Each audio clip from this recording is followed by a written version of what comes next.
දැන් මේ වෙලාවේ රංගපානවා උපාසක උපාසිකාවෝ සදහැති ධර්ම ශ්‍රවණා විලාසී. දැන් ගිහිල්ලා ඔය ඇඳුම ගලවනවා. ඔය ඇඳුම ගලවලා ඇඳ ගන්නවා දුෂ්ටයාගේ එක. ඊළඟට දුෂ්ටයාගේ චරිතේ රංගපානවා. නේ දුෂ්ට සැමියාගේ චරිතය, දුෂ්ට බිරිඳගේ චරිතය. ගෙදරදී රංගපානවා. සමහරට බේබද්දාගේ චරිතේ රංගපානවා. සල්ලාලයාගේ චරිතේ රංගපානවා. හොරාගේ චරිතේ රංගපානවා. කම්මැලියාගේ චරිතේ රංගපානවා. తాවකාලික මේ විශ්වයේහි ජීවත් වෙන්නට ලැබෙන මේ රංගමණ්ඩලයේ රංගපාන නළුවෝ තමයි. ඒ සැබෑම නළුවෙකු වී ඔබට ප්‍රකෘති සිහියෙන් රංග දක්වන්න පුළුවන් නම් ඒක හොඳයි. නමුත් එහෙම එකක් නැහැ. අපච්චි මට ඇත්තටම දැන් නම් තියෙන්නේ සම්වේගය. දුක, කනගාටුවක්, ඒ වගේම කලකිරීමක් පිළිකුලක්. කා ගැනද?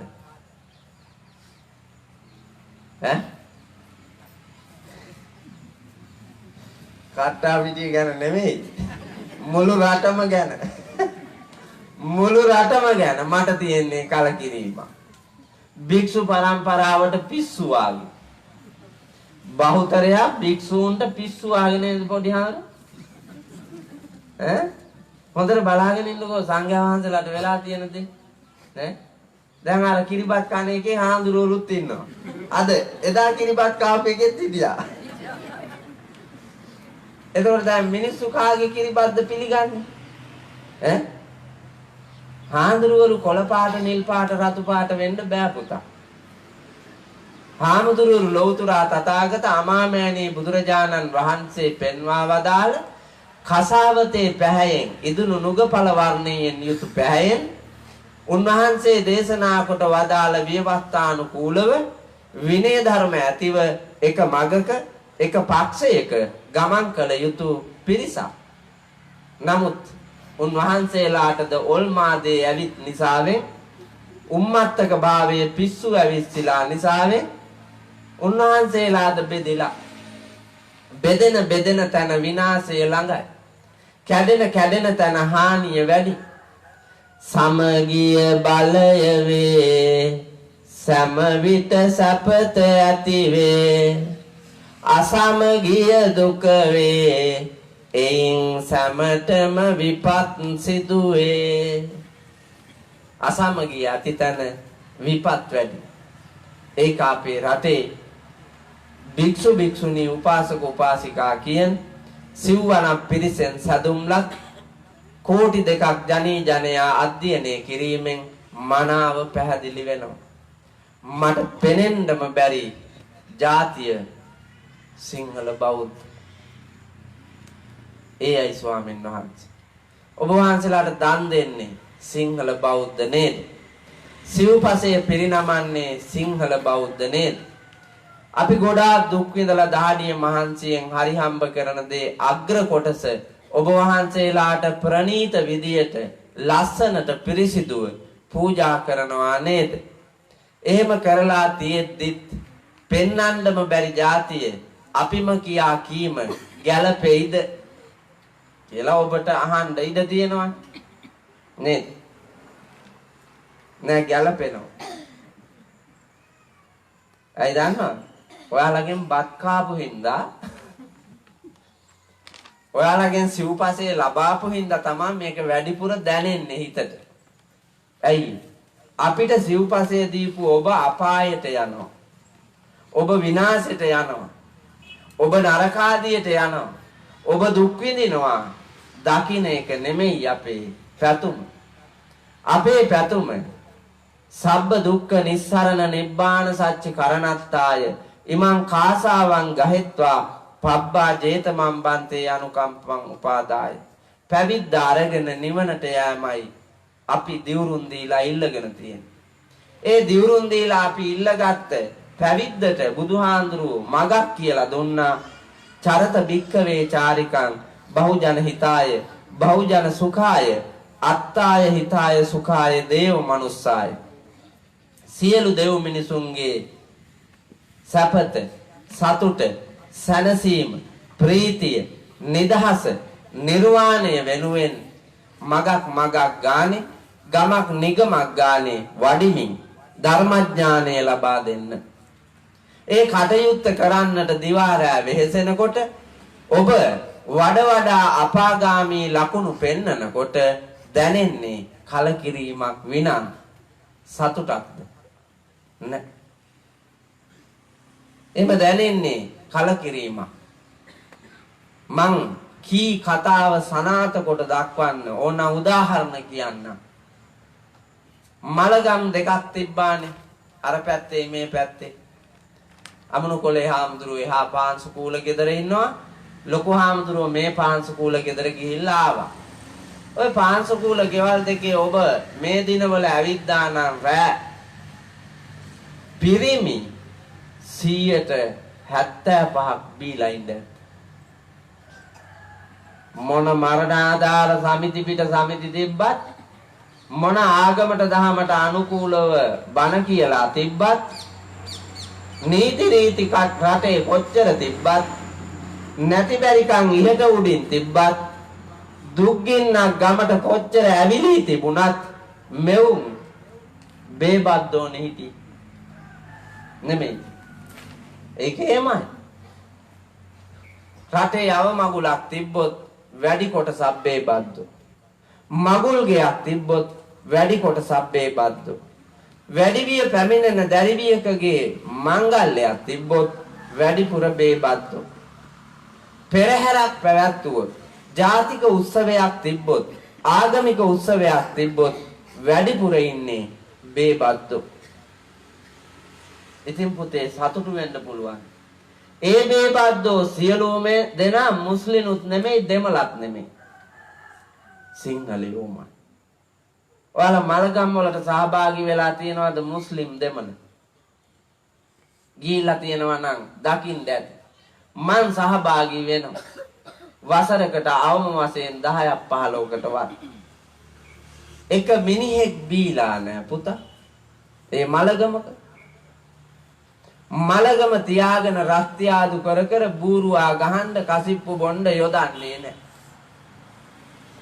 ඔවුන් ඒවා නිසි පරිද්දෙන් කරනවා. චාරිත්‍ර වාරිත්‍ර ඉටු කරනවා. ආකල්ප පැහැදිලි හොඳයි සුගමයි. නමුත් සොඳුරුතර උතුම් නිර්වාණගාමී මගක් කියා දුන් දහමක් තියෙද්දි යහපත් සංස්කෘතියක් තියෙද්දි ලෝකේ පිම්මන්තම ජාතිය වූ සිහල ජාතිය වෙසෙන බිමේ අපිට පේන්නේ අර එහෙම. අවරට ගිහිල්ලා විනාශයට ගිහිල්ලා. ඒ වගේම හොඳට බලන්න ලංකාවේ තියෙන මහලු නිවාස ඔක්කොටම ගිහිල්ලා ඇවිදලා බලන්න මුස්ලිම් අම්මා කෙනෙක් හරි තාත්තා කෙනෙක් හරි විසිකලා මහලු නිවාසවල ඉන්නවද කියලා? එක මිනිහෙක්වත් නැහැ. ඔක්කොම සිංහලයි. ළමා නිවාස ටිකට ගිහිල්ලා බලන්න කාගේ ළමයිද ඉන්නේ? දෙමළ මුස්ලිම් ළමයි ළමා නිවාසවල නැහැ සිංහලයෝ.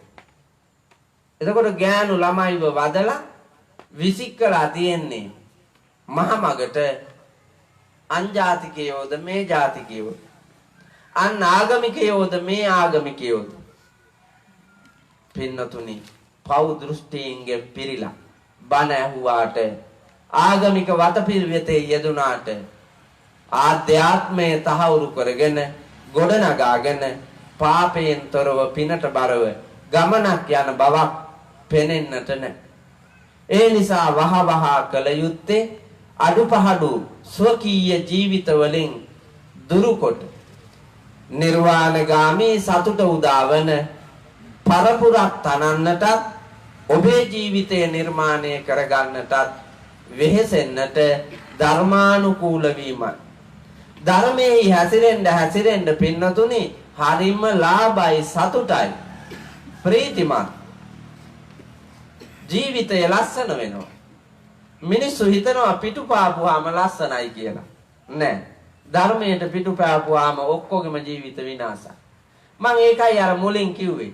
ධර්මයට පිටුපෑවා තමන් හිටපු සේවාස්ථානයට පිටු පෑවා. වංචා කළා. තමන් ගත්ත බිරිඳට වංචා කළා. දරුවන්ට වංචා කළා.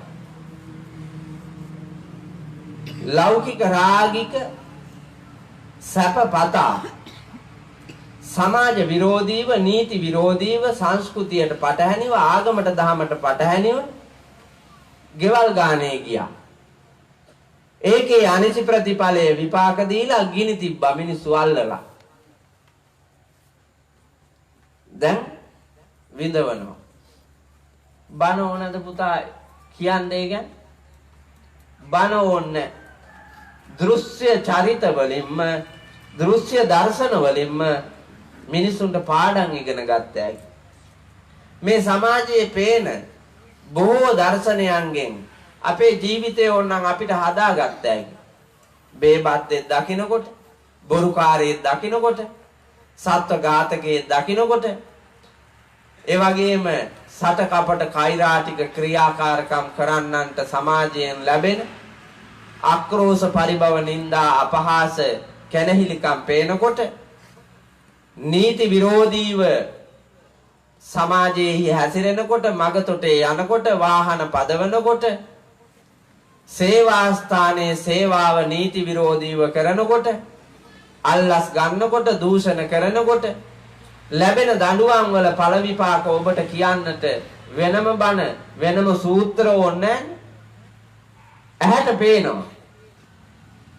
තමන්ට ඌවාසේ සලකාගෙන මට උනත් මෙහෙමයි. මා මේ වරද කළත් මේ උරුමයි. ඒ නිසා මෙයින් අත්හල යුතුයි. අත් මිදිය යුතුයි.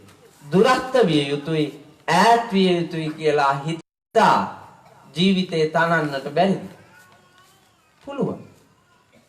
නමුත් ඔබ බණ අහලා හිටපු මිනිහාමනේ එළියට යන්නේ. හිටපු මිනිහාමනේ ජීවත් වෙන්නේ. අවංකවම සුද්ධ චරිතයක් නැහැ. වසංගාගෙන දිවි ගෙවනවා. ඒ නිසා ලෞතුරා බුදුරජාණන් වහන්සේ පෙන්වා වදාළ අමා දර්ශනයට අනුව කටයුතු කරන්න මහන්සි ගන්න ඒ උතුම් ආර්ය මාර්ගයේ ගමන් නොකොළොත් ඔබ ඉදිරියට යන්න මීටත් වඩා දුක්බර විනාශකාරී අනාගතයකට හෙටකටයි මුහුණ දෙන්නේ. ඔබ විතරක් නෙමෙයි. ඔබේ මේ පරපුරේ දරු දැන් ඔබ ආදරෙන්නේ මේ පැටව හදන්න. මේ පැටියාගේ හෙට අඳුරුණා. මේ දරුවන්ගේ හෙට දවස දුක්බරයි නා. විනාශකාරී නා. මේ දරුවෝ වහලුන් වේ නා. මොකටද පුතා දරුවන් තැනීමෙන් ඇතිපල්? ඔබ ඈත බලන්නේ නැතුව ළඟ බලලා ජීවිතයට අනවශ්‍ය දේ ගන්නවා අවශ්‍ය දේ අයින් කරනවා.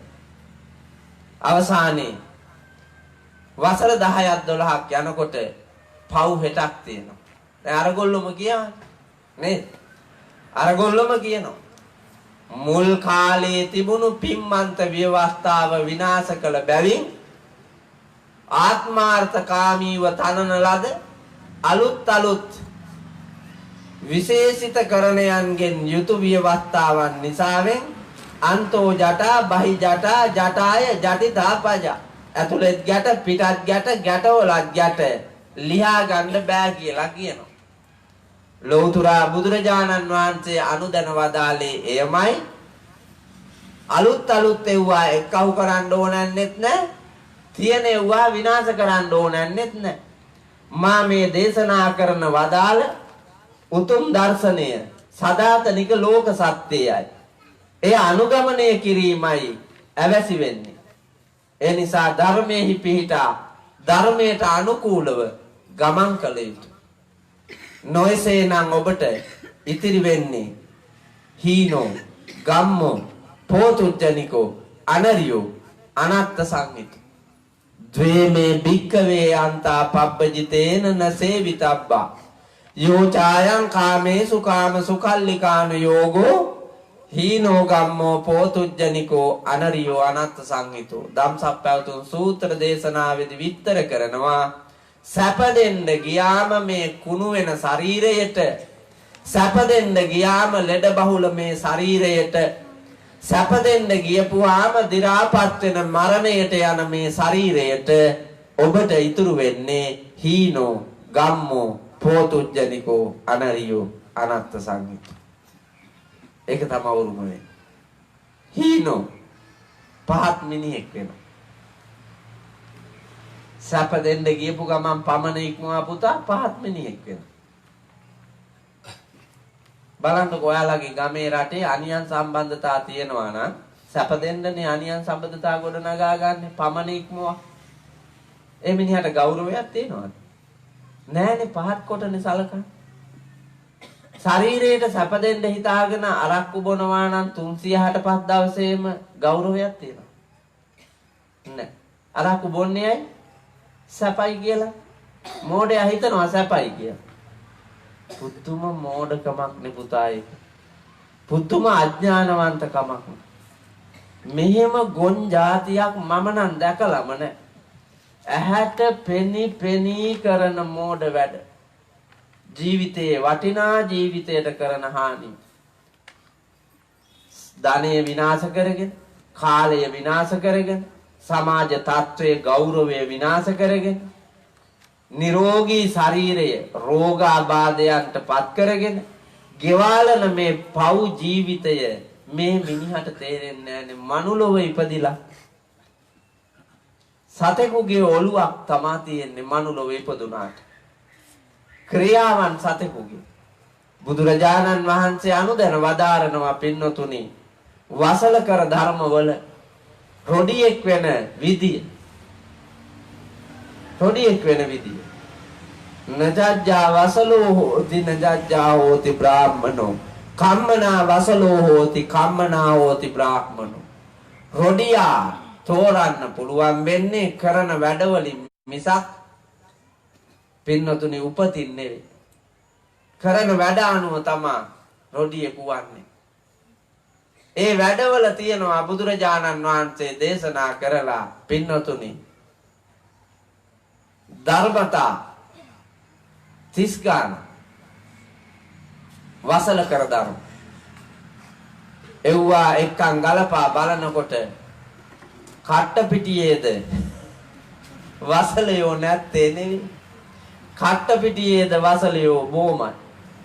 රෝසකෝ කදරියෝච පාපිච්චෝ මච්චරී සටෝ අහිරිකෝ අනොත්තප්පති තංජඤ්ඤා වසලෝ ඉති. ඒ හින්දා ඔහුද රොඩියකි. කුමක් හින්දාද? රෝසකෝ නපුරු දුෂ්ට වෛරයක් ඇත්තෝ. වෛරය නැද්ද මෙතන? වෛරෙන් නැද්ද? විශේෂයෙන් මේ ඉන්න කාන්තාව වෛරෙන් ඉන්නේ. කාත් එක්කද? ඔබ වෛරෙන් ඉන්නේ කාත් එක්කද? කොටසක් සැමියා එක්ක. කොටසක් දරුවෝ එක්ක.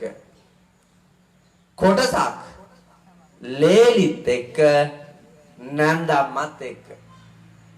නෑ.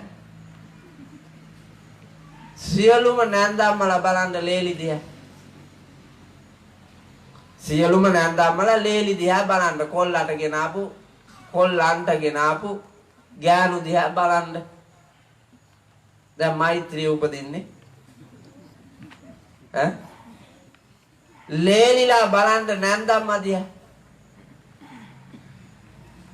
සෙනෙහස ආදරයද උපදින්නේ? කරුණාව දයාවද උපදින්නේ? මං අම්මයි දුවයි වාගේ ඉන්නවා. පින් සිතින් තම ස්වාමියාට ගෙනාපු මාව මගේ ස්වාමියා හදාපු ඒ අම්මාට අඩුවක් නොවෙන්නට සැලකීම මගේ යුතුයකම.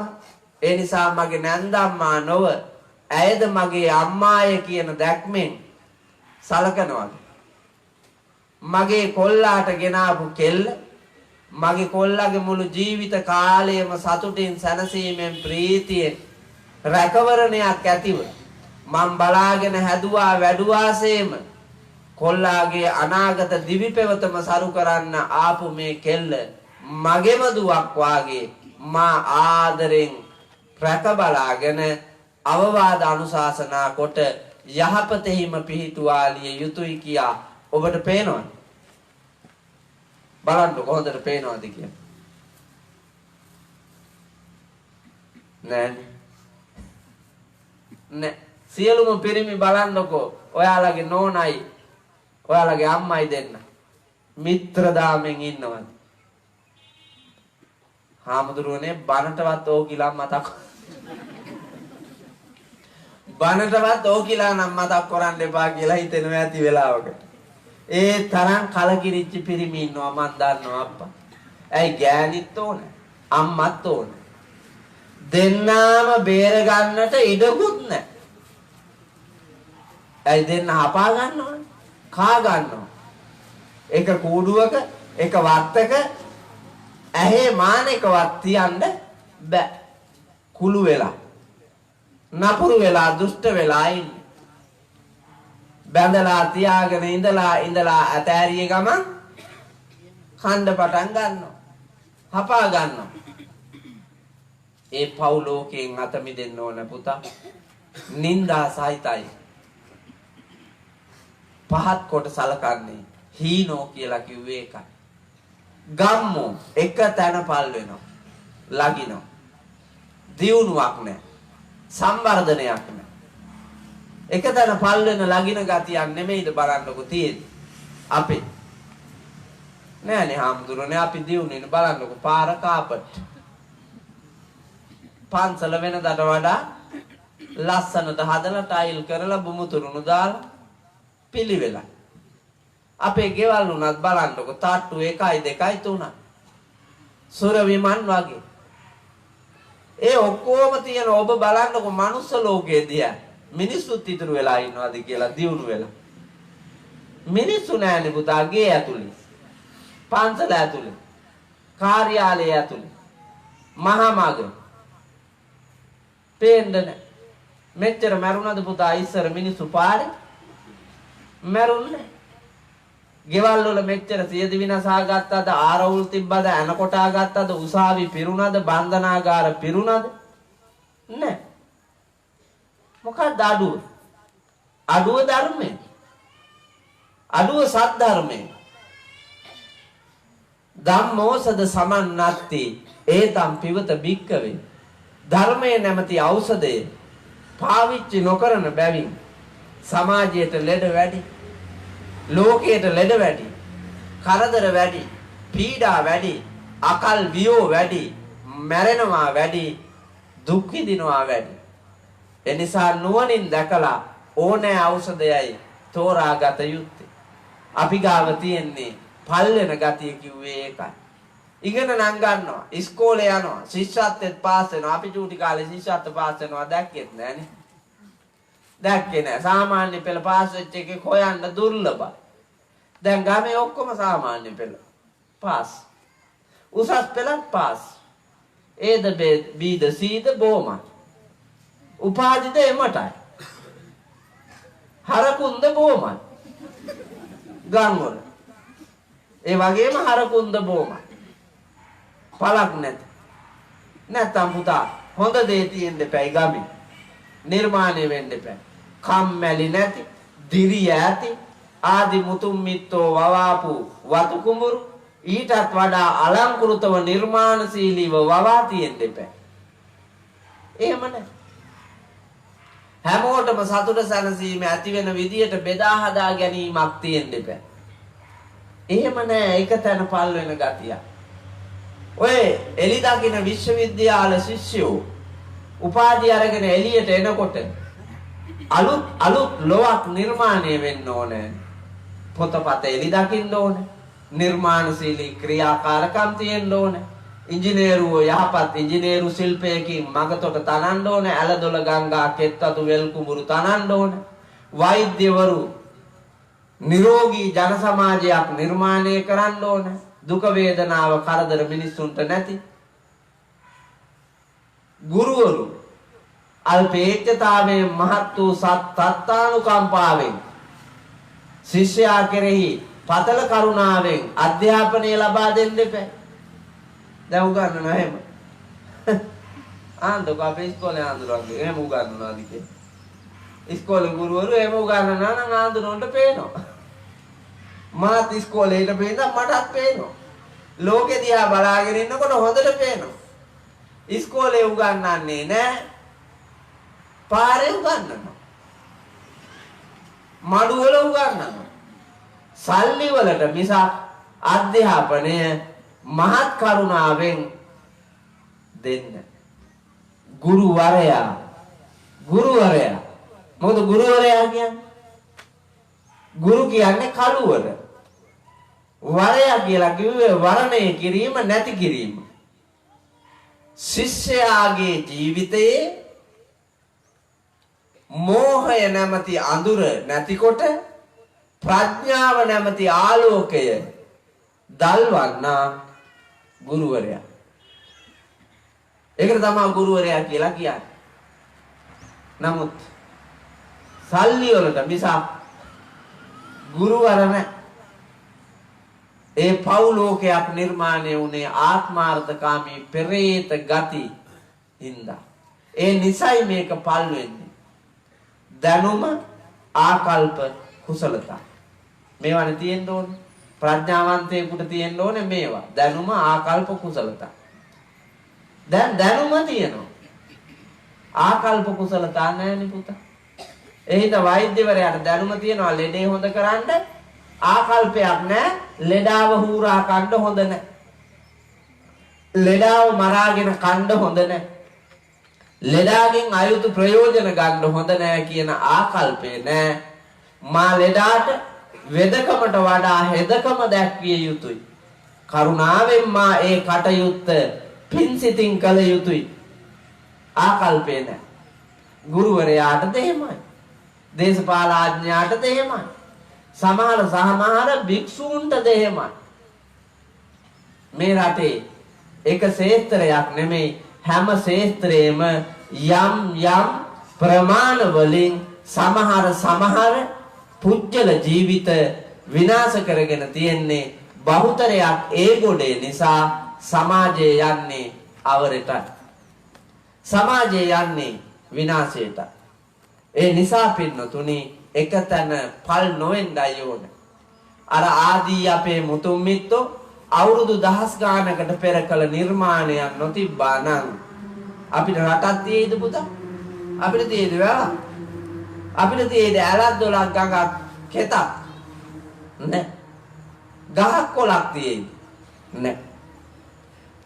84000ක් වෙහෙර විහාර කරවුවේ නැත්තම් අපිට තියෙයිද ප්‍රෞಢ ඉතිහාසයක් ආධ්‍යාත්මී? නෑ. අහස සිමින චෛත්‍ය රාජානන් වහන්සේලා ඉදිකොට භික්ෂූන් වහන්සේලා ලක්ෂ 25කට වැඩිය වැඩ හිටුවාගෙන උන්වහන්සේලාගෙන් අවවාද අනුශාසනා ලැබමින් ලක්ෂ 25ක් විතර හාමුදුරුවෝ ඉඳලා තියෙනවා. දැන් ඉන්නේ 40000ටත් අඩු ගාණක් රටේ. බලන්න ලක්ෂ 25කට වැඩියෙන් හාමුදුරුවන්ට දන් දීපු මිනිස්සු එක පන්සලට දාන ගෙනිහිලා තියෙනවා හාමුදුරුවරු 12000ට 60000ට දානේ සපේ ගන්න බැරි වුණොත් කියලා හදිසියෙවත් කුඹුරු අක්කර මේ පැත්තෙන් 600යි අර පැත්තෙන් 600යි එහා පැත්තෙන් 600යි එහෙම දීලා තියෙන්නේ පුතා. නින්දගම් ඉඩ රජවරු ඇයි ගමේ දායකයෝ ලවා ඒවා කරවාගෙන ධන ධාන්‍ය පුරවාගෙන භික්ෂු පරම්පරාවේ අවැසි ආහාර පාන ආදිය පිළියෙල කරගෙන ඒවා වළඳමින් රටට ජාතියට ආගමට දහමට සේවය කරමින් නිර්වාණගාමී ගමනක් යන්නට මඟ හදන්න. ඒකට තමයි දුන්නේ. ඒ දීපුවත් මෙවුන් කෑවා අරන්. නින්දගම් ඉඳන් මිනිස්සු අල්ලගත්ත පුතා. පන්සල් වල තිබ්බ නින්දගම් ඉඳන් වැඩි කොටසක් අල්ලා ගත්තා ගම් වල මිනිස්සු. පුරා කෑවා. ඒ වගේම තමයි සමහර හාමුදුරුවරු නින්දගම් ඉඳන් වික්කා හොරේ. විකුණලා කාර් ගත්තා. වෑන් ගත්තා. පෙජරෝ ගත්තා. මාලිගා හැදුවා. සුර විමන් තනුවා. සිවුරු ඇරලා පැන්නා. අර අවිකුණාගෙන යන්නේ අපායට. පණුව ගහලා මැරෙන්නේ මෙලොව. සංසාර ගමනේදී පුතා මන්ද බුද්ධික අංගවිකල જાතියක් වෙලා උපදිනවා. ශාසනයේදී හොරා කාලා පැන්නාම. මම මේ කියන්නේ බුදුහාඳුරුවෝ දේශනා කොට වදාළ ධර්මයට එකඟවමයි. ඒක තමයි ඇත්ත. ගිහි පැවිදි කියලා ભેදයක් නැහැ. ගිහියාට අකුසල බලය පවත්වනවාට වඩා පැවිද්දාට අකුසලයේ බලය පවත්වනවා වැඩි. ගිහියෙක් මිනිහෙක් මැරුවොත් සිද්ධ වෙන අකුසලයට වඩා පැවිද්දෙක් මිනිහෙක් මැරුවොත් සිද්ධ වෙන අකුසලයේ බලවත්. ගිහියෙක් සතෙක් මැරුවාට වඩා පැවිද්දා සතෙක් මැරුවොත් සිද්ධ වෙන අකුසලයේ බලවත්. ඒ නිසාවෙන් හැම අකුසලයකම බලය භික්ෂුවට වැඩියෙන් බලපාන. ඒක තමයි ලෝකයේ ස්වභාවය. ලෞතුරා බුදුරජාණන් වහන්සේගේ බෞද්ධ දර්ශනයට අනුව එඳ එකතන පල් වෙන ලෝකයෙන් අතමිදි පිම්මන්ත ගමනක් යන්න මහන්සි ගන්න.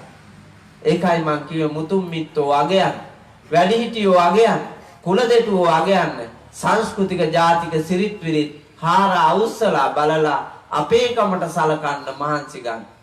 බලන්නකෝ අපේ ත්‍රිපිටකේ ආශ්‍රය කරගෙන කොච්චරනම් නිර්මාණ කරලා තියෙනවද මිනිස්සු හරි මගේ යවන්න.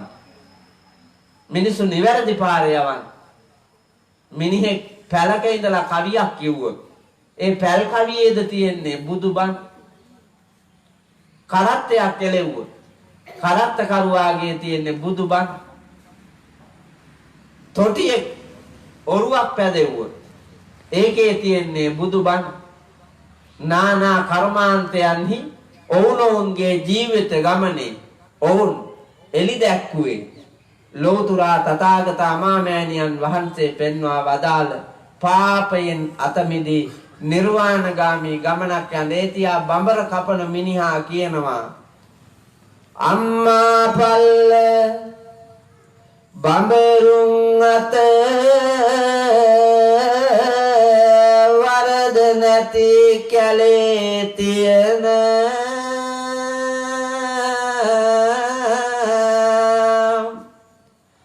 මල් කාලා